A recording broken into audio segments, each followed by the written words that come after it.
É isso aí, Reclamers. Hoje, dia 27 de junho, começa mais um Reclame na Nova Brasil, trazendo música, entretenimento, propaganda, ressaca de rosé, porque a gente acabou de chegar de Cannes. Ai, vocês estão demais, muito chiques, né? Eu também não posso falar que tô mal, não, tá? Que comemorei meus 40 anos 40 com cara de agora. 25. É isso aí, então já Posso tô falar falando isso? Porque hoje em dia a gente não pode... Posso falar que você tá com... Eu amo você Cara, falar, tá a gente bom, se fica... cuida que é pra Tá isso, vendo? né? Você tá ótima, tá todo mundo ótimo. A gente tá com duas pessoas fantásticas aqui, dois brothers aqui no estúdio. E a gente vai conversar bastante com eles daqui a pouquinho. Bastante. Vai ser muito legal. Vamos trazer eles pra conversa, Ju? Lógico, agora mesmo. Bora já vamos lá. convidar chamar o nosso primeiro convidado, que Bora é lá. um ícone da nossa MPB, músico, cantor, compositor, produtor e diretor musical. Tem influências da bossa nova, do soul, do pop. E que fez sucesso em Cannes, que eu já estou sabendo também, que já deu um show por lá. Mandou Seja muito. muito bem-vindo, Simoninha. É Que isso maravilha! Opa! Uma honra ter você aqui no estúdio. É nóis, estamos juntos, misturados sempre. Pô, prazer estar com vocês aqui. Tivemos lá em Cannes, né, Emerson? Foi Batendo ótimo. Uma bola lá. É, sempre muito bom. E foi uma experiência muito legal essa possibilidade de ter levado o Baixo Augusta para lá. Quero contar um pouco disso para vocês, que eu tenho certeza que vocês vão gostar. Ó, isso saber. foi ótimo. Do lado dele, a gente tem um dos maiores publicitários do Brasil. Maior pela trajetória, porque o cara já foi chefe global de criação de agência. O cara tem passagem pelas principais agências do Brasil. E o cara tem 2 metros de altura. É verdade. Então, realmente, o cara é um dos caras maiores da criação mesmo. Hoje ele é sócio e fundador da Unlockers, a agência Unlocker, que ele vai explicar pra gente que ela não é só Unlocker no nome, não. Ela é no formato também. Seja muito bem-vindo, cidadão que tem a chave da cidade de Ribeirão Preto, Gabriel Araújo. Obrigado, valeu. Prazer estar aqui, como sempre, né? Parceria de muitos anos. Ô Gabriel, você andou pelo mundo aí. Você também era um dos maiores de cada agência ou não? Você encontrou um cara de 4 metros lá? Cara, eu acho que eu sempre fui um dos maiores de qualquer lugar que eu chegue, assim. É muito louco isso. Eu lembro Referência, né? Não, assim, meus amigos só me convidam para ir em festival juntos, muito menos pela amizade, muito mais pela altura, que eles vão saber onde todo mundo tá, entendeu? Ponto de referência. Ponto de referência. Só pra gente começar. Bom, antes de começar, aliás, a gente separou uma notícia aqui, aliás, 2 notícias, que eu acho que tem tudo a ver com a nossa conversa aqui. Primeiro é o seguinte: o Brasil somou 92 leões no Festival de Cannes, sendo 2 Grand Prix, um para o MAP e outro para a AKQA, um Titanium Lions para o Wyden Kennedy e África, eles dividiram para o cliente Budweiser, 11 ouros, 28 pratas e 50 bronzes. Trata-se da melhor performance do país nos últimos tempos. Então a gente mandou muito bem. Pô, Titanium e Grand Prix, o Gabriel daqui a pouco vai explicar isso aí.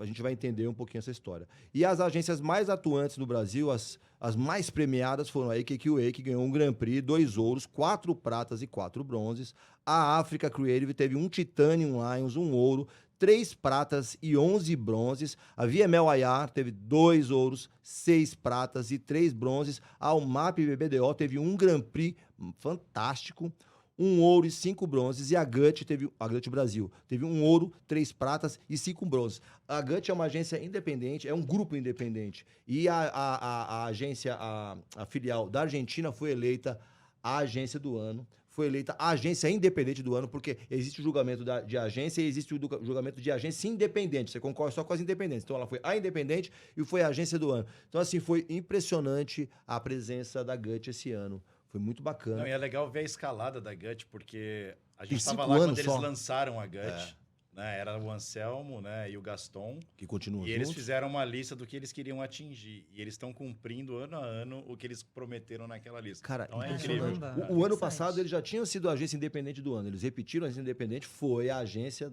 do ano. Pois assim, um negócio impressionante. Bom, agora vamos conversar nossa conversa. E vamos começar com quem? Começa você, Ju. Vamos começar. Claro que a arte e a música vem de família, a gente sabe, mas como que começou essa história? Quando começou a despertar para você isso? Foi Falou, natural, vou seguir, né? vou seguir. Desde sempre, assim. Eu nunca tive muita dúvida do que eu queria ser. A música... Eu lembro que eu encontrei outro dia, fiz um depoimento para uma diretora de uma escola que eu, quando criança, estudei aqui em São Paulo. Eu sempre me dividi entre Rio e São Paulo, Rio e São Paulo, Rio e São Paulo, e depois definitivamente em São Paulo.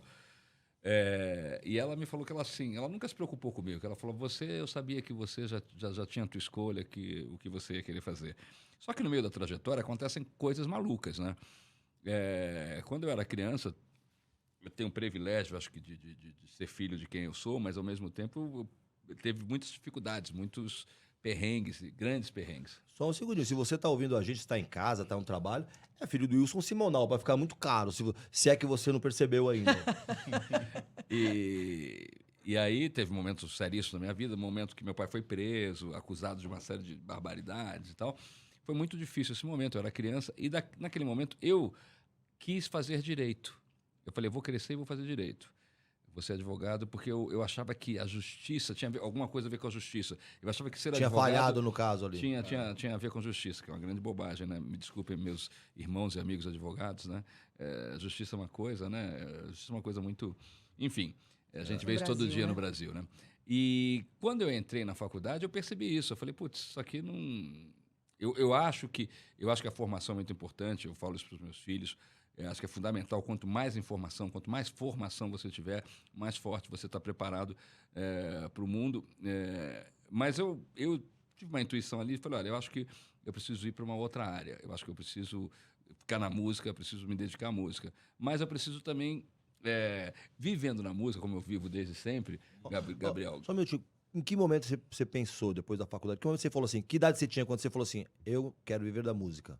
Qual era a idade? Não, isso desde sempre. Não tem, acho que Mas desde mesmo os 9, 10 anos, eu já sabia que... Mesmo fazendo a faculdade de Direito, você sabia que a música era o seu negócio? Ia me ajudar. Gabriel é um nome que eu não posso esquecer, porque é o nome de um dos meus filhos. Quando eu fiz 18 anos e entrei na faculdade, ali, aquela fase, 17, 18 anos, eu falei, não vou fazer Direito. Aí eu desisti de cursar o Direito, saí da faculdade e fui fazer Propaganda e Marketing. Porque eu também tinha essa coisa da criatividade, era uma coisa também muito presente, né, na minha vida desde sempre. Também pelo meu pai, também pela história da minha família, porque o entretenimento vem de vários lugares. A família da minha mãe também. Eu tenho tinha um tio-avô, né, que foi muito importante também no processo da televisão, do começo da televisão. Ele foi ator, foi jornalista, foi escritor de novelas, o Antônio Leite. Ele fez muitas coisas importantes ali nos anos 50, nos anos 60. Foi repórter-esso, que era um negócio que existia, que era um... Era fantástico, né? Fantástico. Foi correspondente em Washington do repórter-esso. Meu tio foi muito dinâmico e atuou em várias frentes. Então, essa formação artística, né, e aí a minha família do meu pai... tem um irmão compositor, um irmão músico, enfim, a coisa da música era muito presente, das artes, né? Muito presente na nossa vida. Então, eu fui fazer Propaganda e Marketing, também desisti de fazer, falei, não, vou ficar na música mesmo. Aí eu entrei na faculdade também, falei, não, vou fazer uma coisa, eu vou desistir de fazer. Mas fui fazer estágio, fui aprender um pouco. Estagiou em agência? Eu fiz estágio em produtoras, né? Em produtoras de música, e até o dia que eu resolvi montar a minha produtora. Muito cedo eu falei, vou montar uma produtora. Aí montei uma produtora, porque eu falei, acho que eu posso juntar as duas coisas. A coisa da publicidade e, ao mesmo tempo, a coisa da música, né? E me ajudou muito, assim, né? Conseguir, assim, nessa minha trajetória. Que é a S de Samba, né? Que é S de Samba. S de Samba, é um clássico no mercado. É uma das mais famosas. Deixa eu aproveitar, Gabrielzão. Sempre. Você, por que propaganda e não basquete, ou voleibol, por exemplo? Cara, a pergunta que eu mais ouço é qual é o seu plano B? E a minha resposta é muito simples. Esse é meu plano B. Meu plano era ser guitarrista, rockstar, não deu certo. Não rolou. Olha só. Então, Mas você sabe tocar? não como, né, músicos profissionais, mas eu tive ali minhas bandinhas, tal, de hardcore, de punk rock. Olha, A gente tocava, muito Não tem menos mais? tocar. Não tenho mais, cara. Todo dia eu olho para, eu tenho uma guitarra e um violão na minha sala de casa. Eu olho para eles todo dia e falo, um dia eu volto. Um dia eu volto. A única coisa que eu faço é ir lá, afinar, para sempre deixar ali. Vai que eu queira tocar. Faz muito bem, deixa a arte fazer parte da sua vida. Eu sou muito favorável que toque, que tenha banda. Não, também. E assim, eu amo música, assim, de paixão. Eu tenho uma família que vem do lado de produção também, mais focada em filme.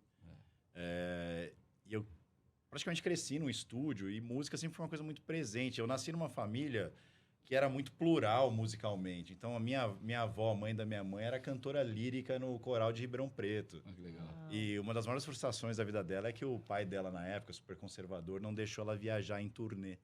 né? E Olha ela tinha que- uma voz maravilhosa. Então eu cresci ouvindo música clássica com a minha avó. Minha mãe era apaixonada por MPB, então MPB com a minha mãe. Então todos os clássicos da MPB. Meu pai era do rock and roll. Que legal. E meu avô era da música caipira. Meu avô, pai do Esse é meu o pai. Brasil. É isso, Meio Brasil. bossa Então, nova e assim, rock and Isso é roll. sensacional. Exatamente. Então, assim, eu cresci nessa pluralidade de musical e ao mesmo Referências. tempo de referências e uma família super diversa. Né? A mãe do meu pai, uma mulher preta, o meu avô, um português, meu pai é pardo, meu tio primo da minha mãe, um cara que era gay nos anos 80, imagina isso, o Que preconceito. legal. Então, assim, eu cresci numa família que, para mim, qual que é seu preconceito hoje? Obviamente, a gente nunca tá 100% munido de todos os não munido, né? 100% Isento, tal, tal, tal. isento de Isento, todos os boa. preconceitos. Claro, a gente vai ter sempre que trabalhar quem a gente é e ir melhorando e crescendo e aprendendo. Sempre. Mas nesse ponto, eu cresci de uma maneira onde essa diversidade, ela me ajuda até hoje no que eu faço. Então, dá pluralidade, um tipo de ideia que eu vou ter, né? Tá, mas conta antes. Em que momento você achou que a propaganda era esse seu plano Cara, eu B? sempre gostei de escrever muito, desde moleque na escola, assim. Eu ganhei um concurso de redação, eu tinha acho que 12 anos. Eu ganhei com uns caras de 20 e tantos anos. Que eram menores Legal. que você, inclusive. Com certeza. Mas o que foi Então, ninguém reclamou do prêmio. né? Tudo ok. O que foi legal foi que assim, eu sempre gostei mais de assistir o intervalo do que o próprio programa. E o que eu gostava de assistir completo era mais o cinema. Então, aquela coisa, eu sempre estava interessado, tipo, eu ia para as produções e meu pai sempre ali na produção, né? Um cara super talentoso. Peter, gente boa pra caramba. Diretor, tal. E aí eu falava, pai, quem que é o cara, quem criou isso aqui? Quem são as pessoas por trás disso que você está fazendo? Eu não sabia Muito legal. quem era. Ele falou, não, é uma agência de propaganda, tem um redator, diretor de arte, tem tal fulano e tal. Eu falei, eu quero ser redator. E aí, tipo, muito cedo, assim, acho que eu fui fazer estágio em agência, eu tinha 15 anos. E aí eu não parei mais. Então, assim, é um negócio, eu já gostava de escrever, eu só não sabia a forma do que eu queria Claro, ainda. claro. E dali pra frente foi só o gatilho, né? Dali eu me tornei redator e fui aprendendo, né, com o tempo e não parei até hoje. Né? Deixa eu só aproveitar esse gancho do backstage, que ele cresceu no backstage. Você, obviamente, cresceu também. E você acabou fazendo direção, por exemplo, do Faustão. Você acabou andando no backstage da televisão também. Conta pra gente um pouquinho. Porque teu pai foi um dos maiores apresentadores É da verdade, televisão as brasileira. Foi pessoas- fantástico. Sabem pouco disso, mas ele foi um grande apresentador nos anos 60, assim. É gozado. Meu pai e meu tio-avô, os dois têm uma ligação com a televisão muito forte, né?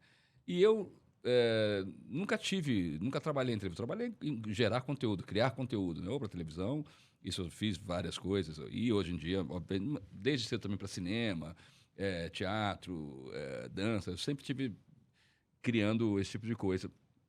Mas, para televisão, nunca imaginei eu trabalhar na televisão, né? Eu lembro que quando surgiu o convite para assumir, Você não cavou isso, chegou pra você.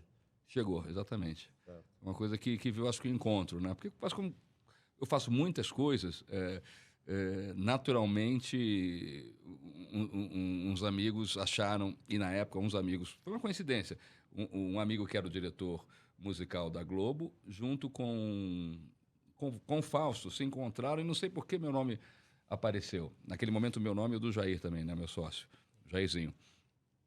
E... Gente boníssima também, né? o Jair Puta é uma cara das pessoas legal, mais né? incríveis do mundo. E você ter um sócio há mais de 20 anos, assim, é muito difícil, né, Gabriel? Sócio há mais de 20 anos e amigo há mais de quantos? Muito. Não sei. O Jairzinho acho que é mais velho que eu, uns 20 anos. Então... Você se conhece de criança, né? É verdade, verdade.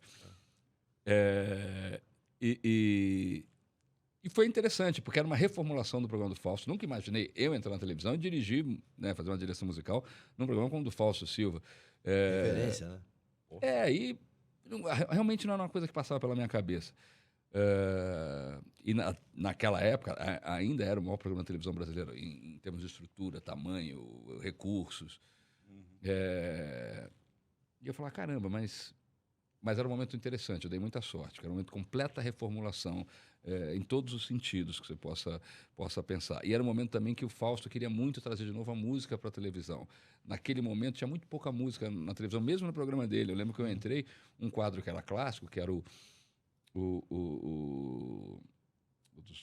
Pô, agora me fugiu aqui. Aquele game dos entrevistados? Sim. De música, game de música, que você tem que descobrir que música que é. O Ding Dong. o Ding Ding Dong, isso aí. Ding Dong. O Ding Dong estava sendo feito com sósias de artistas, não era com artistas. Aí tinha um diretor na época, o Iê, falou, pô, Fausto, vamos trazer os artistas de novo. E é o momento que eu entrei. E eu falei, pô, é isso aí, vamos trazer. E tinha uma dificuldade, porque naquele momento, enfim, tinha uma dificuldade. Então foi um trabalho que a gente conseguiu desenvolver, trazer números musicais também para o programa, quadros musicais, né, games musicais.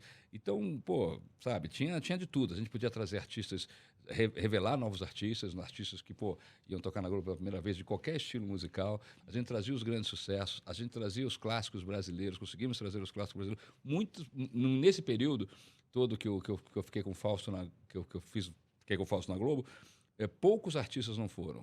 Poucos, por quase, assim, a Gal não foi, por um pouquinho. Foi uma das poucas artistas que eu quis muito e não deu tempo. Né, Quem mais? Assim, poucos não foram, assim, mas eu vi consegui levar muita quase todo gente, mundo.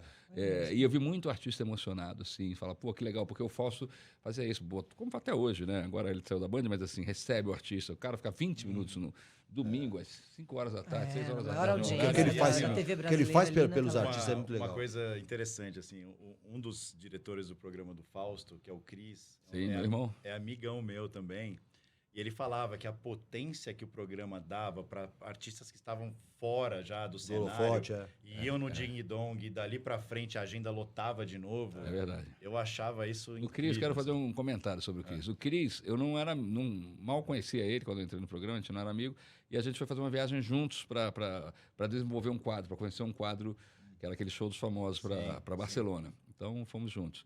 A gente voltou irmão, assim, foi uma coisa muito louca. E hoje, né? Bom, eu apresentei a esposa dele para ele, né? Eu sou padrinho de casamento dele. Ele é Virou parente. casado com a Família. Luísa, com a Luísa Posse. Ele é casado com a Luísa sim, Pó. com a Luísa, que veio aqui, teve aqui com a gente na estreia daqui do É programa. um grande irmão, assim, o Cris, o Beto, rapaziada. E depois acabei ficando na Globo e hoje faço essa mesma coisa no Luciano, né? Que também é um novo desafio, porque o Luciano veio para o domingo, uma série de coisas novas. O programa hoje está encontrando a sua cara, a sua força, o seu jeito. Então, também tem um orgulho muito grande disso. Assim, uma coisa que eu não imaginava assim, que eu fosse fazer, né? Que eu tivesse até essa capacidade mesmo, né? E estou muito contente assim com todo esse resultado dessa minha trajetória que já tem um tempinho aí na TV. Muito Junto bom. com uma série de outras coisas, né? Isso que é... Ô, Gabriel, você tem uma trajetória que, partindo de toda essa sua diversidade, aí você foi parar no exterior, né? Aí você vivenciou muitas experiências. E como é que você trouxe essa percepção? O que você trouxe de diferencial dentro dessa tua trajetória até chegar nessa criação, né? Fundar a Unlockers? Então, eu sempre fui um criativo que tentou entender qual que é o próximo passo do que vai acontecer no mercado. Então, eu comecei no digital muito cedo. O digital era o patinho feio da propaganda, né? E aí eu falava, não, isso aqui é o futuro, né? Não vai dar para fugir disso aqui. A internet está aqui, isso aqui só vai aumentar e aumentar. E aí, eu tentei entender o que era o digital e eu fui muito cedo para esse lado. E depois, falei, pô, legal, qual que é o próximo passo?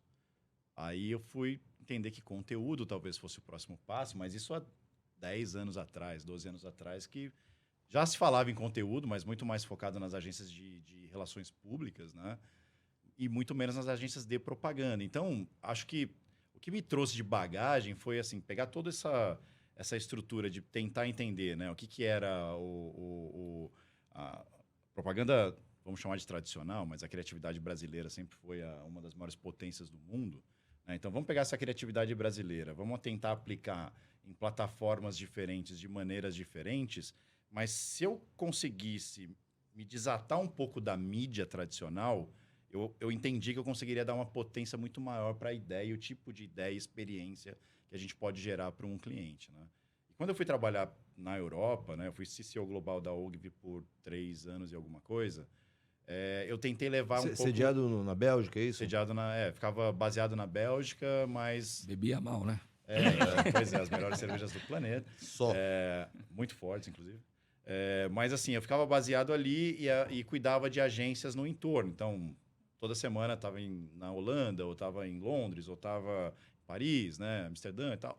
E tudo isso, a bagagem cultural, né, do que eu aprendi com eles lá, que eu aprendi muita coisa com eles, né, principalmente no lado de performance, que o Brasil já era bom, mas ainda tinha coisas a se fazer diferentes. E eu criei um sistema unindo a criatividade com performance. E isso começou a dar uma mudada muito grande lá. A gente começou a meio que revolucionar o mercado. Para quem está acompanhando a gente, o que é especificamente criatividade com performance? Bom, geralmente a ideia criativa, né? Isso eu estou falando de coisas de anos atrás, hoje todo mundo pensa diferente, mas vou criar um comercial de TV, uma peça de rádio, um outdoor, um anúncio de revista. Né? Depois com o digital veio, então aí incluía-se um banner ou alguma outra coisa a mais. Né? Hoje você tem um universo gigantesco do que pode ser feito ou não. Né? A performance, ela nada mais é do que hoje, eu odeio esse termo, mas o pessoal chama de tráfego pago. Trafegar é uma coisa, né? Eu preciso gerar awareness para minha marca, eu vou usar um tráfego. Né? A performance em si, existe um funil de vendas que o topo desse funil é conhecimento de marca, o miolo desse funil é considerar a comprar ou consumir aquela marca, e o fundo do funil é, de fato, efetuar a venda. Sim. Geralmente, o miolo do funil e o fundo do funil, ele era muito tático, ele não era tão criativo. A gente tentou o quê? A gente tentou olhar para o meio e para o fundo de funil e tornar isso também criativo. E a gente começou a entender que, tornando isso criativo, personalizado, a gente deu uma potência muito maior para as ideias e começou a vender muito mais. E aí a gente se tornou, né? A gente era uma Ogilvy na Bélgica, se tornou a Ogilvy que mais faturava na Europa, por conta dessa linha de raciocínio. Então, depois disso, a gente começou a exportar esse mesmo modelo para todas as Ogilvys no mundo, né? E deu muito certo. Então, assim, é um mérito meu? Claro que não, é um mérito de uma equipe gigantesca. Mas o que eu trouxe foi esse repertório criativo do Brasil, né, com esse jeito meu, mais plural, de olhar para plataformas diferentes e não se apegar a uma só, e posicionar isso com o que eles tinham de melhor, que era a performance, e criar esse sistema. Então, hoje, é basicamente o que a gente faz dentro da Unlockers, né? A gente nem se chama de agência hoje. Por que chama Unlockers? Né? A gente quer ser uma desbloqueadora de potenciais. E desbloquear potenciais de marcas, de pessoas, de produtos, né? de artistas, de influenciadores. A gente tem hoje um portfólio de clientes super plural também. Eu tenho clientes hoje que são CEOs de grandes empresas. Obviamente, a gente tem NDA, a gente não fala. Mas que hoje a gente cuida de toda a vida da pessoa dentro das redes sociais. Ao passo que eu também tenho clientes hoje de vários segmentos diferentes que a gente não se apega a um modelo comercial tradicional. Então, eu não quero ganhar um FII. Eu quero estar no negócio, eu quero estar imerso no negócio, eu quero me aprofundar, eu quero viver aquilo. Né? Às vezes tem clientes que a gente tem equity da empresa porque a empresa acabou de começar. Então, eu sou a agência e eu sou o departamento de marketing. A gente dá muita consultoria fora do Brasil, então eu vou para os Estados Unidos quase todo mês, então campanha para Bentley, campanha para Samsung, campanha para a Electrify America, que é uma empresa que instalou carregadores de carro elétrico nos Estados Unidos inteiro. Então, a gente tem um pouco dessa visão de ampliar um pouquinho o que uma agência poderia fazer, né? Legal. Que aula, hein? Muito legal. Muito incrível. Muito bom, parabéns, Gabriel. A gente vai pro intervalo agora. A gente vai ouvir uma música do Simoninho. A gente vai ouvir Agosto no rádio. Você que está acompanhando a gente aí nas ondas da Nova Brasil, vocês vão ouvir Agosto. Não, calma um pouquinho. Agosto vai tocar na rádio. Na rádio. E daqui a pouquinho a gente volta e a gente vai fazer música ao vivo aqui. Tá bom, tá Isso. bom. Pô, eu queria tocar Agosto. Até já.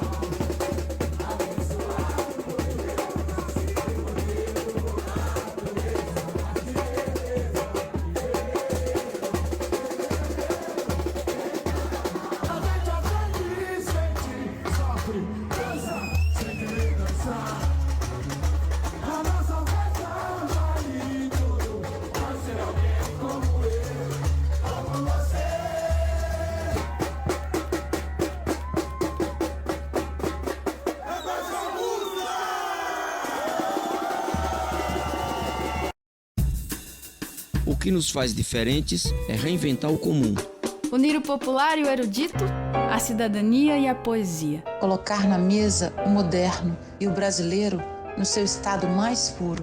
Ritmos que tocam corações, agregadores em prosa e verso. Que entretêm, comunicam e fazem pensar. Deixar no ar o que embala, que ilumina, dá saudade e faz sorrir. Atenção para novas ideias, imagens e ritmos bem brasileiros. Que tal? Honrar quem ousa fazer diferente. Misturar para construir, narrar melodias do Brasil que a gente quer. Novas possibilidades. Novos significados. Novas formas culturais, levadas em ondas sonoras. E dentro do bolso. Aplicativo, site, streaming. Tudo junto e misturado. Para tudo que é nosso, nossa identidade, nosso jeito de ser, nosso jeito de fazer. Para tudo que é Brasil. Nova Brasil. Mais moderna, mais brasileira. É isso aí, Reclamers. Estamos de volta com Reclame na Nova Brasil, recebendo hoje aqui Simoninha, cantor, diretor, músico, bailarino, coreógrafo. Nossa Senhora. Gabriel Araújo, ex-jogador, ex-guitarrista, não. Guitarrista, ex-vocalista. Foi vocalista também, não? Não, minha Ex-guitarrista voz... de banda de rock and roll, sócio e fundador e head de criação da Unlockers. Você que estava ouvindo a gente agora no rádio, ouviu, Augusto com Simoninha. Você que estava no digital acompanhou um trecho da apresentação do Simoninha com acadêmicos do Baixo Augusta lá em Cannes. Simoninha, para começar essa história, como é que o acadêmicos do Baixo Augusta foi baixar lá no Festival de Cannes? Bom, tem duas coisas. Na minha vida, eu sou fundador, né, do bloco, né, desde... a gente fazia uma festa no antigo Estúdio SP, na retomada ali da Rua Augusta, aqui perto, né? Que era o Baixo Augusta, né? Aí tinha o Estúdio SP, que saiu da Vila Madalena e veio para cá. E eu comecei a fazer uma festa quinzenal, chamada O Bloco. E tinha de tudo, né? A gente tocava... Tinha bandas tocando, tinha discotecagem. Aí um dia eu resolvi fazer uma roda de samba e foi um sucesso. Trouxe a velha guarda aqui de uma galera e foi Você produzindo a festa, inclusive. Essa festa era minha. Certo. Essa festa era minha, uma festa que eu fazia de curtição a cada 15 dias e tentava ter uma coisa criativa na festa, sempre diferente e tal. Então teve muita coisa diferente, muita coisa legal, muito lançamento legal, né? Maria Gadu, o primeiro show dela foi lá nessa festa, primeiro show antes do lançamento do disco dela. O disco estava pronto, acabou sendo um showcase, na realidade, ali nessa festa. Eu lembro, né? E muitas coisas bacanas. E de lá, junto com os ministros todos ali, no casamento do Gui e da Sandra, acabou se formando a ideia de se oficializar o bloco de carnaval. Começou pequenininho e aí virou um casal que mora na França hoje. Acabou virando essa potência que é o Baixo Augusta, né? A gente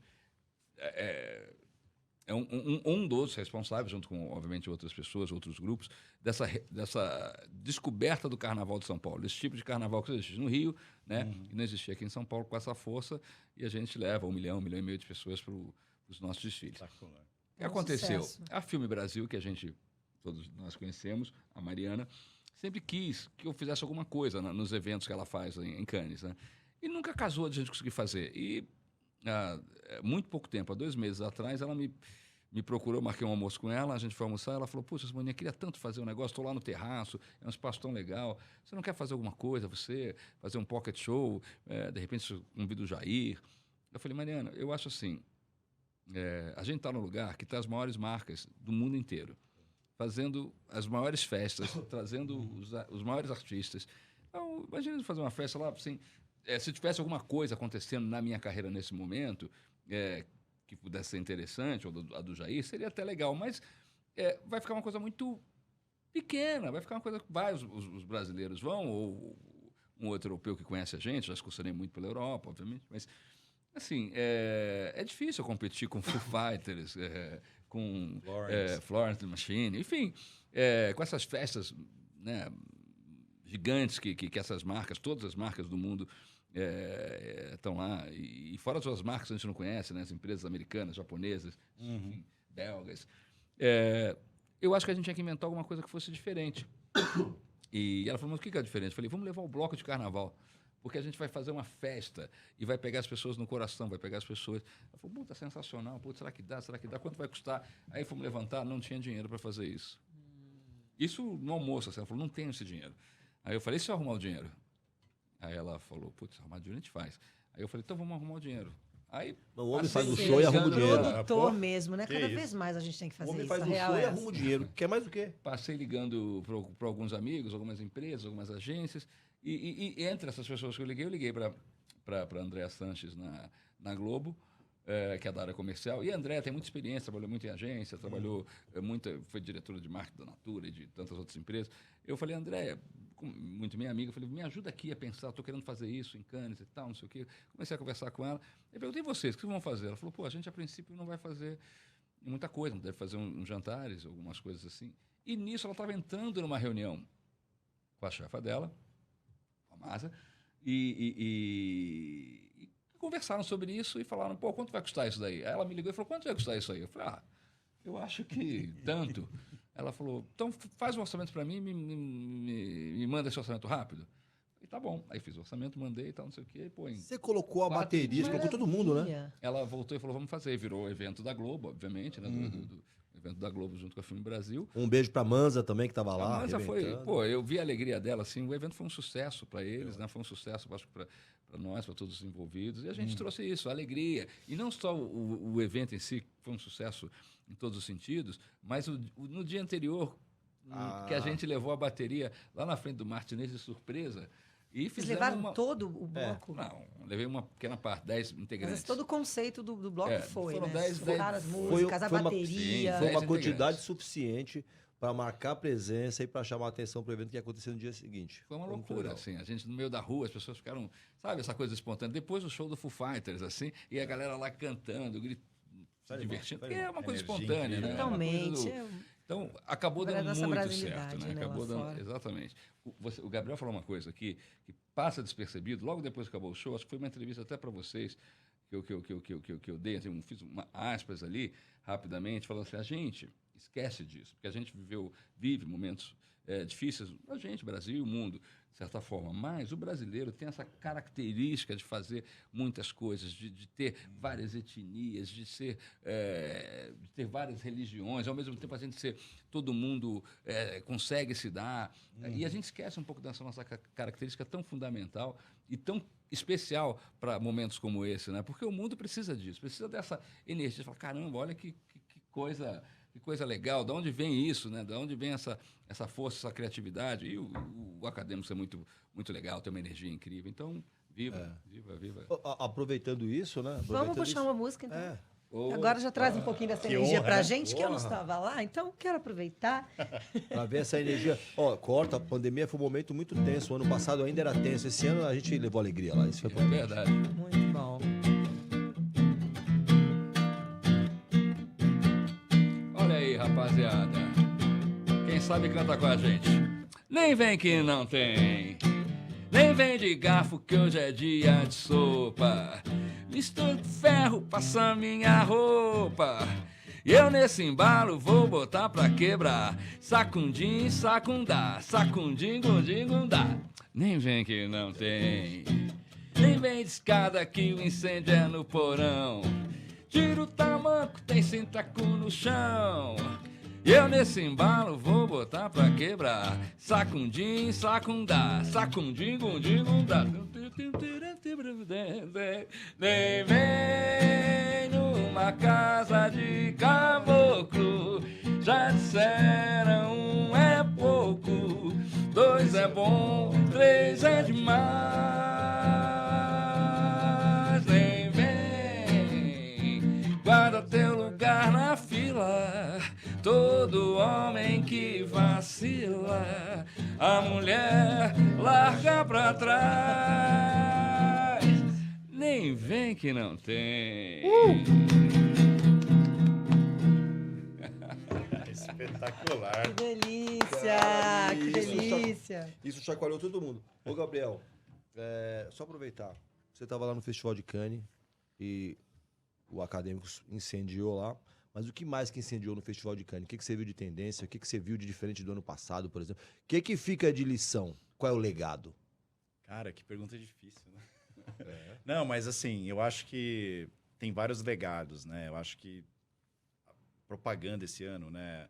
Primeiro, o festival estava mais cheio, que foi super importante a gente ver isso acontecer. A volta, né? A volta, a grande volta. A gente achou que a volta seria ano passado, mas as pessoas ainda estavam reticentes, com razão. Esse ano as pessoas realmente foram, se entregaram, e a gente... Eu assisti muita coisa lá esse ano. Eu vi tendências acontecendo em vários campos diferentes.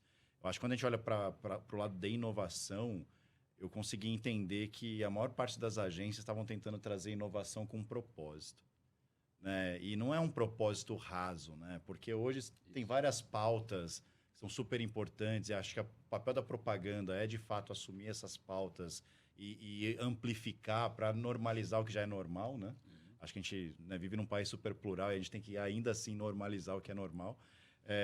Mas olhar para marcas, por exemplo, a Bayer, ela criou um projeto na África do Sul, acho que não só na África do Sul, mas ela está tentando levar isso para vários lugares diferentes, né, dentro do continente africano, que chama Certified Human. Que eles treinaram mulheres que moram em aldeias em volta de algumas cidades super remotas da África para lutar contra a malária. Ou seja, para cuidar de pessoas que estavam com malária e diminuir a taxa de morte mesmo. Porque uma criança pegava malária, em 2, 3 dias ela morria, porque não tinha ninguém para cuidar dela. E a gente esquece que essas doenças ainda são muito São muito presentes. Né? No mundo. E eles treinaram mulheres, né, mulheres ali das próprias aldeias para cuidar das pessoas da própria aldeia. Por quê? Capacitaram essas mulheres, e essas mulheres viraram, de fato, ganhando um salário digno, né, e acabaram virando empreendedoras para outras áreas também, o que foi muito bacana. Então, empregando pessoas da própria aldeia. E isso é um projeto que eu até conversei com a CMO da Bayer depois, que é uma brasileira, inclusive, né? E ela falou, não, esse aqui é um projeto constante da Bayer há sei lá quantos anos, porque a gente quer fazer alguma diferença no mundo. Então, o que eu vi muito forte foi, vamos inovar, inovação não só tecnológica, mas vamos tentar inovar com um propósito real de longo prazo, porque tem muita marca que acaba pulando numa tendência e fazendo uma ação, às vezes, para... Oportunista. Oportunista, ou para disputar um leão em Cannes, que é super importante ganhar, mas eu não gostaria de ganhar um leão em Cannes com um propósito raso. Né? Eu acho que só fazer um parênteses. Claro. Cada vez mais, eu acredito que subestimar o público é um engano. É o pior erro, né? É o pior erro que existe. Então, assim, quando eu vejo marcas fazendo coisas que são com propósitos de verdade, ela escolheu aquele território e ela pulou ali, ela quer fazer a diferença naquilo, eu fico super feliz de ver aquilo acontecer. E fora isso, assim, eu vi muita coisa nova na música, por exemplo, o uso de inteligência artificial. Aliás, surpresa zero para o mundo, inteligência artificial foi um dos temas mais discutidos no festival. Com certeza. E assim, mas... Diferente. Aliás, tem Ronaldo Lemos na Folha hoje, mais um texto sobre isso, muito interessante. E assim, o que eu acho interessante existe um grande medo, né? A inteligência artificial vai substituir as pessoas? Não vai. Né? Não vai. Não vou dizer que vai auxiliar. Não vou dizer que foi um consenso lá, mas em todas as rodinhas, tanto oficiais, tanto palestras, apresentações, quanto em conversas como essa aqui, todo mundo chegou ao consenso de que a inteligência artificial ela veio ajudar a criatividade e não o contrário. Eu vou dar um exemplo prático, por exemplo, ela talvez mude um pouco o perfil, por exemplo, para ilustração, né? Não importa o prompt que você inclua, né, na tua mensagem que você quer criar, ele nunca vai ser perfeito, né? Ele nunca vai ser uma pessoa desenhando exatamente o que você pensou. Ele vai te dar ali uma coisa próxima, né? Mas, por exemplo, às vezes a gente ia para o cliente, a gente tinha um dia para fazer a campanha e o diretor de arte ele se matava para fazer ali algo surpreendente. Hoje, ele pode contar pelo menos com o meio do caminho, gerando algo na inteligência artificial, depois fazendo uma composição dentro ali das ferramentas de imagem, para que a gente apresente algo muito próximo do que a gente gostaria de fazer. E ferramentas, né? Essas ferramentas, elas diminuíram muito o tempo de trabalho. Eu acho que nesse sentido, ótimo. Né? Agora, pessoas que têm usado o ChatGPT no lugar delas mesmas, eu acho isso muito perigoso. Eu acho que o desafio é encontrar esse meio do caminho aí, né? Na criação, né? Eu falei aqui para vocês, eu faço parte de uma sociedade de direitos autorais, a maior do Brasil. Faço parte da diretoria. Então, isso é um problema, a questão dos direitos, né? Assim, a gente tem que entender como é que isso vai funcionar. E não só para os direitos autorais da música, mas para os direitos autorais em todas as áreas. Não, com certeza. Assim, uma das coisas interessantes é, por exemplo, dentro das policies, eu tenho lido muito sobre inteligência artificial. Então, hoje, se você paga para usar, por exemplo, o Midjourney, né, para gerar imagens, e o prompt foi você que gerou, aquela imagem é sua. Né? Então, você não precisa citar a plataforma nem nada. Você que gerou, você já paga uma mensalidade, então aquilo é seu. Agora, o uso comercial ele é permitido. Agora, se você usou, por exemplo, um Adobe Firefly, que é uma nova plataforma que acabou de surgir, eles já não permitem uso comercial ainda. Então, isso eles provavelmente vão, né, entender como é que vai funcionar depois e tal. Mas eu acho que, honestamente, vai ajudar muito e vai atrapalhar menos. Acho que Uma coisa interessante que eu achei em Cannes, só para fechar essa passagem, foi ver o Celso Ataíde, que é o fundador A CUFA. Muito da legal. CUFA, Central Única das Favelas, e CEO da Holding Favela, no palco, explicando para todo mundo. Uma frase que ele disse que me chamou muita atenção é a seguinte: quem acha que a favela é um lugar para filantropia está errado. Lá é um lugar que está cheio de empreendedores. O que as pessoas querem é fazer negócio. Claro. São 18 milhões de pessoas Fantástico. vivendo na sua... Olha o potencial vivendo nas favelas. Olha o potencial de consumo dessas pessoas. Olha o potencial de geração de negócio, de criação de negócio. Então, eu achei lindo isso no palestra. Achei bacana. E tem uma coisa assim, quando a gente olha, por que a criatividade brasileira é uma das mais reconhecidas? A gente nunca pode afirmar que é a melhor do mundo, porque ninguém é melhor do mundo em nada, né? Acho eu, né? Mas assim, eu acho que o brasileiro, desde que ele nasceu, ele tem que se adaptar. Não importa, enfim, eu mesmo não nasci em família rica, então eu precisei me adaptar. Todos nós. E essa adaptação, ela gera o quê? Ela gera essa inventividade, ela gera a criatividade desde o começo. A capacidade de Essa buscar saída. Essa capacidade de buscar saídas, essa capacidade de improviso, que aí sim é uma coisa muito particular do brasileiro. Eu vi isso muito acontecer às vezes. A gente estava numa externa de gravação na Europa e faltou alguma coisa e eu falava, não, gente, mas espera aí, pega isso aqui, faz desse jeito aqui, bota aqui, vamos lá. E os caras falam assim, putz, é verdade, dá para fazer assim. Então, essa capacidade de ser rápido, de improvisar, de juntar referências que as outras pessoas não têm, acho que o brasileiro, ele manda muito bem nisso. Agora, Essa participação do Preto Zezé tem muito a ver com o que o Gabriel disse anteriormente também, dessa força, né? Do Preto Zezé, não, perdão, do Celso Taíde, que o Preto Zezé também estava lá. Sim. Queridos, eu participo sempre das atividades também da CUFA, fiz a música da CUFA durante a pandemia junto com o Jair Oliveira, meu sócio, participo da Expo Favela, o Celso fica me cobrando, qual que você vai dar palestra? Porque é importante também falar Temos um papel aí importante. para mim. E essas atividades fazem parte também muito da minha rotina, da minha vida. Faço um trabalho com o Heliópolis há muitos anos também, muito legal com o Instituto Bacarelli, que é fantástico, né? Então, a gente não pode parar. Falando em prêmios, que a gente estava falando aqui de Cannes, você ganhou um Kikito, Gramado, pela trilha sonora do filme Simonal. Eu sou super fã do filme. Claro. Como é que foi isso? Acho que o prêmio tem essa relevância. Eu acho que o prêmio é importante, sim. O prêmio é uma coisa que valoriza o trabalho das pessoas, né? Eu vejo, né, a felicidade dos meus amigos que foram premiados esse ano. Tem alguns leões também, né? Não tenho nenhum de ouro, nem Grand Prix, mas tenho leão de prata, de bronze, enfim, tem vários.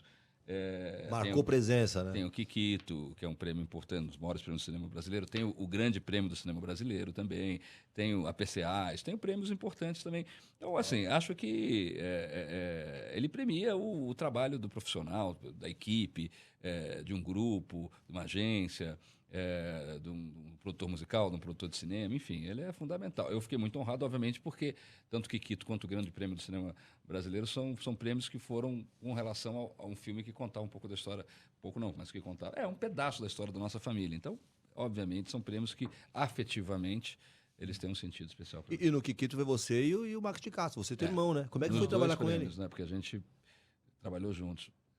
Foi fácil, né? Assim, cada um tem um jeito de trabalhar, a gente se divide muito bem, cada um cuida de uma coisa, a gente, né, e contribui, obviamente, mas respeitando o seu espaço. Né?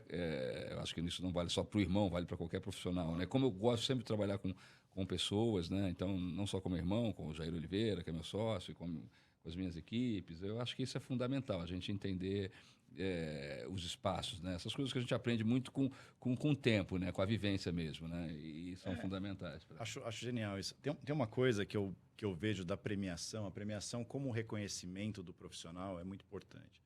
E a premiação... Só fazer um adendo. Gabriel, premiado, One Show, Elorro, Cannes, jurado de Cannes. Então, assim, ele consegue também dar uma opinião dos dois lados, tanto como quem ganha, como quanto quem escolhe quem vai ganhar. Não, assim, ó, o critério é muito grande, assim, é muito difícil ganhar. Até fiz um post hoje sobre números de Cannes, né? Para você ganhar um leão de bronze, você tem 1,16% de chance.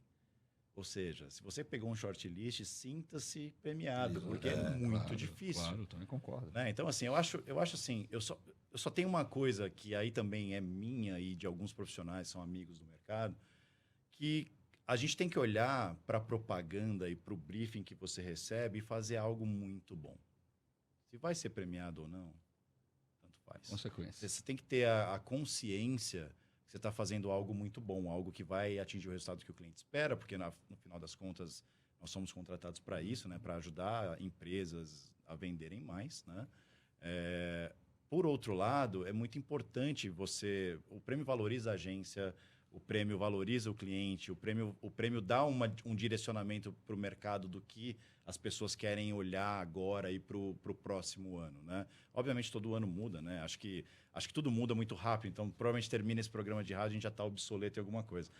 Mas essa é a grande verdade. Então, assim, a gente tem sempre que se manter atualizado. Mas, assim, acho que o reconhecimento, ele tem a forma do prêmio, e quando a gente fala de equipe, o reconhecimento, ele está no dia a dia de pelo menos falar, cara, que trabalho do caralho você fez, sabe? Como você mandou muito bem, sabe? E isso, às vezes, é muito melhor do que dar um aumento. Óbvio que a gente quer também ganhar mais, mas eu acho que... Reconhecimento é importante. Eu acho que a gente vive num mercado de pessoas, e eu tenho visto muitas pessoas em várias agências tendo burnout, sabe? Trabalhando muito mais do que deveria, no limite. E o mercado criativo, ele também é um pouco artístico nesse ponto, né? É ciência com arte, né? Então, a gente tem que também dar o tempo para a pessoa, principalmente...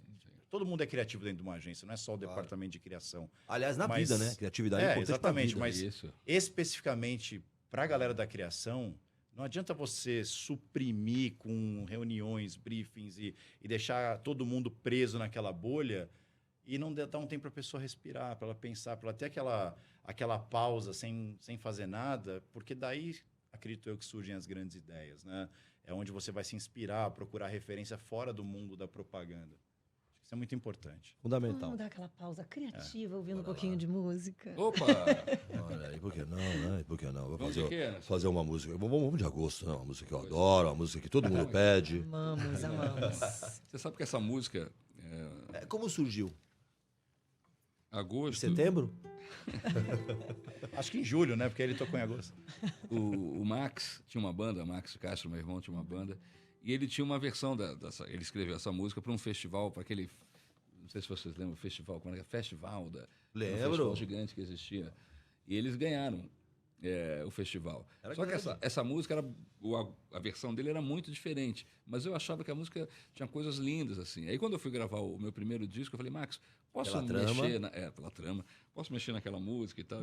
Aí ele me deu essa liberdade e acabou ficando dessa forma aqui. Então é mais ou menos assim. Quando será que eu vou encontrar paz pro meu coração? Se eu não enlouquecer de amor, eu vou ver minha vida acabar. E pensar em você é um alívio, arrasa a solidão. Pode cantar, Emerson. E logo torna-se um precipício, pesadelo que vaga pelo ar. As coisas que eu penso que ninguém quer entender, as coisas que eu faço que ninguém deseja ver, é por essas e por outras eu preciso de você. Só você sabe como e porquê. Queria chegar e te abraçar e pelo coração te amarrar em vez de te ligar. Eu iria te beijar e todos os meus sonhos iriam acordar. quantos casamentos Ai, não você... conta, gente. Quantos Uma casamentos? canceriana morre aqui, tava aqui o olho já aqui, ó. Simoninha, quantos relacionamentos que você começou cantando essa Acho que música muitos, Chaveco? né? Não eu, mas talvez eu. Fez parte de mim. Pensando bem? Mas acho que muitas histórias. Porque eu já comecei alguns cantando essa música aí. Não, muitas histórias, muitas crianças, né? É muito louco isso, né? Vai chegar alguém para você e falar, pô, acho que meu filho foi gerado... Ao som de agosto. É o som de agosto. É muito boa, é muito boa, é muito boa. Fala pra gente a coisa mais inusitada que aconteceu num show, assim. É muita história, né? Então conta 5. Nossa, cada coisa, de coisas... Deixa eu lembrar uma icônica aqui, assim... uma coisa que me emocionou muito uma vez foi eu me apresentando em Londres, e aí chegou um cara, um cara que era do País de Gales, que tinha acabado de casar com uma brasileira, e ele não falava português, e ele acabou casando com a brasileira. Enfim, resumo da ópera, o cara era apaixonado por música brasileira, se apaixonou, não sei porquê, e começou a querer entender as letras do que dizia aquilo, e mudou a vida dele completamente, casou com uma brasileira e tal. E o cara chegou para mim com os meus discos na época ali que eu tinha já, com todos, mas com muitos discos do meu pai e tal. E o cara, eu fiquei imaginando assim, cara, como é que eu aqui no Brasil fazendo música, né? E aí tem um cara, sei lá, em Tóquio, que eu tinha fã-clube, né? Cheguei em Tóquio para me apresentar. Uma vez tinha um fã-clube me esperando. Eu falei, como é que a minha música Em Tóquio.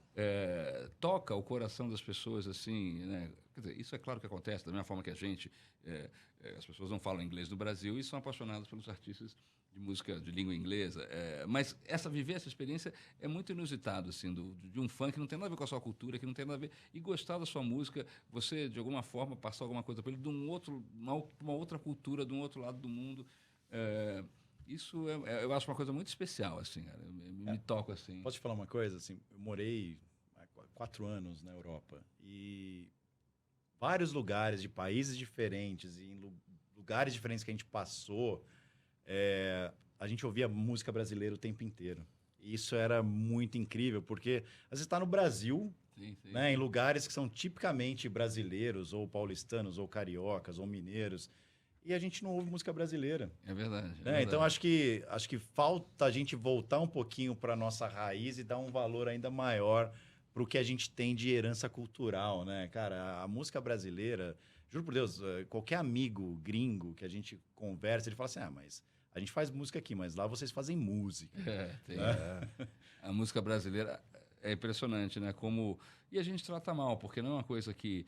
A cultura brasileira, ela não tem... As pessoas têm um engano, falam assim, os americanos não têm lei de incentivo, os americanos não têm... Isso é uma barbaridade desculpa até a palavra de estupidez. Os americanos têm muitas coisas de incentivo para a música, não só para a música, mas para o cinema deles, para as artes deles. Né? É um negócio assim avassalador. Onde eles são enormes, né? Eles entenderam que não é só através das guerras que eles conquistam o mundo. Eles conquistam o mundo através das artes, através dos seus filmes, das suas músicas. Então, assim, existem muitas coisas, muitos tipos de incentivos. E a gente aqui é muito reconhecido, obviamente, pelo esporte, né? Que é uma coisa de superação, porque também não tem um apoio devido. Então, é muito pelo talento individual daquele garoto que sai de uma comunidade e que estoura no mundo. Isso desde do Pelé. E na música é uma coisa muito parecida, né? E é um... Quantas vezes para você que é de uma agência, de um mundo corporativo, para quebrar um gelo ali, sabe?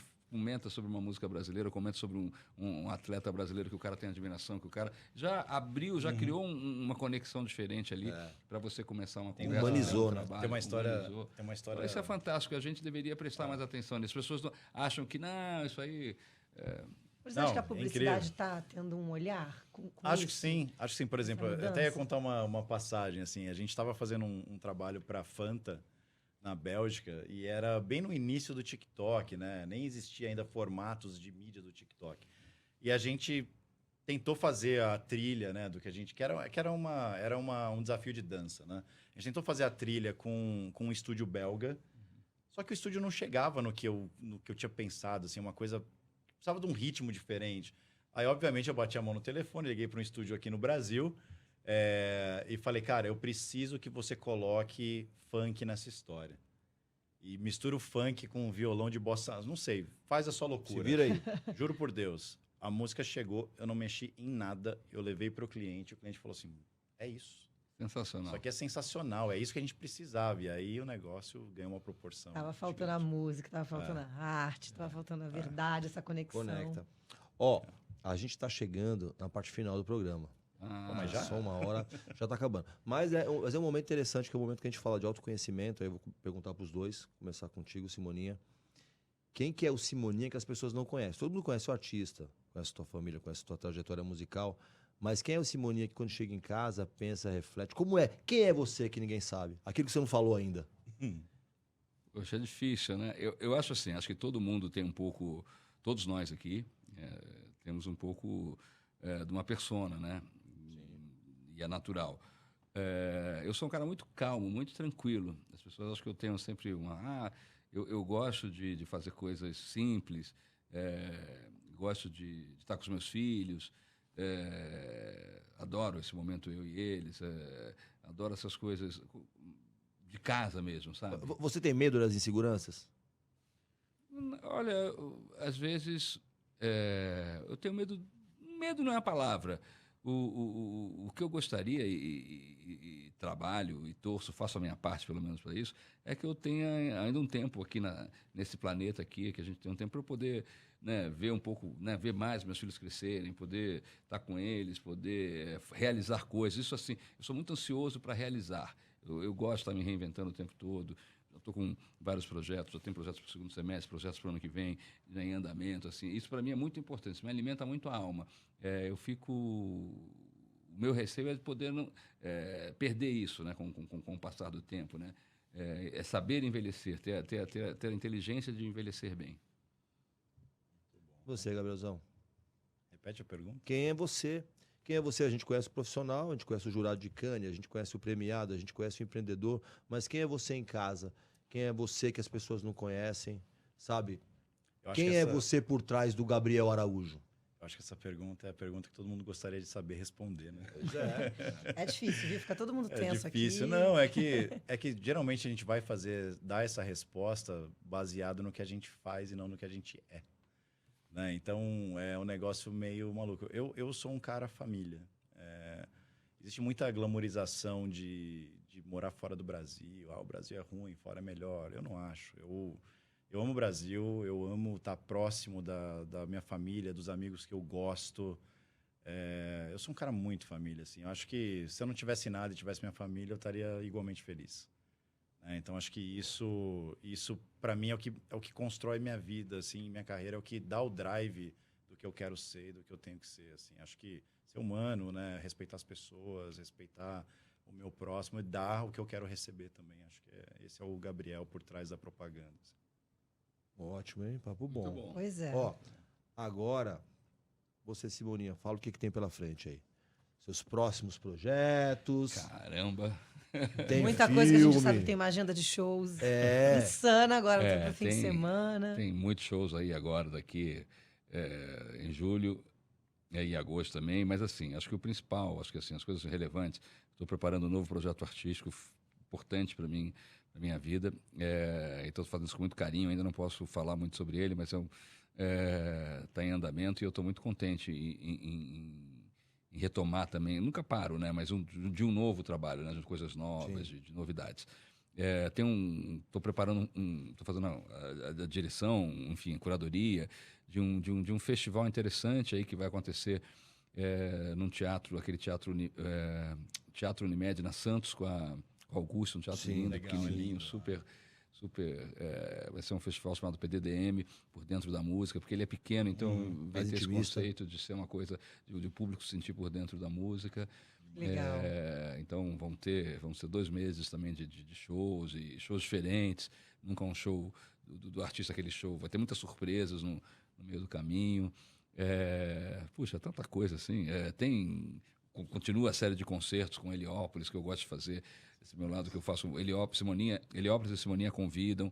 Dia 9 não, dia 9 de julho tem um concerto. Agora, já. Vou levar o Tony Gordon, figuraça. Que legal. demais. Tony Gordon, fantástico. Já recebemos ele também. Para participar, já passou tanta gente bacana de todos os estilos musicais. Isso que eu acho legal, essa mistura rica de levar do rock ao soul, ao sertanejo, ao samba, enfim, passando por todo mundo, que é o Brasil, né? Isso tem que representar o Brasil. Eu agora nem sei mais, mas é tanta coisa aí que tá acontecendo. @Simoninha Oficial, é isso? Esse é o Instagram. Então, se você... Lá as pessoas vão ficar acompanhar em tempo real aí Sim. os seus novos passos. Tá ótimo. E você, Gabrielzão, quem quiser trabalhar na Unlockers, quem quiser saber em que lugar do mundo você tá, sabe? Quem quiser uma palestra do Gabriel, como é que é? Como é que faz? Cara, a gente tá com projetos super ambiciosos, né? Claro, a gente não lança uma empresa para ficar quietinho, né? No mesmo lugar, a gente quer crescer.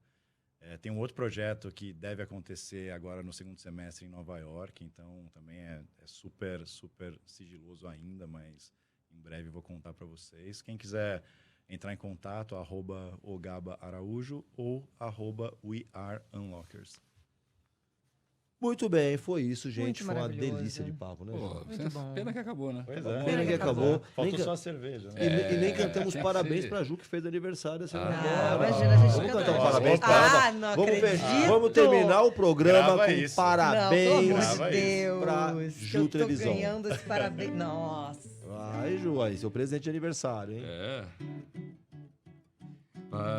Parabéns pra você nessa data querida, muitas felicidades, muitos anos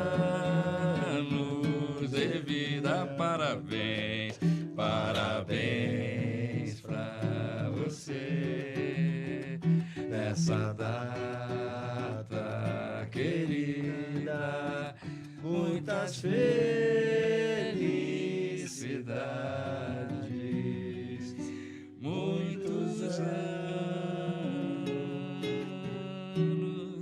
de vida. Que isso, hein? Ó, Aê. e assim acaba o Reclame na Nova Brasil de hoje. Amanhã tá em todas as plataformas de streaming. A gente já tem essa live aqui no TikTok, no YouTube. E a gente se vê terça-feira que vem. Fui. É isso, gente. Viva! Beijo. Valeu, obrigado. Ai.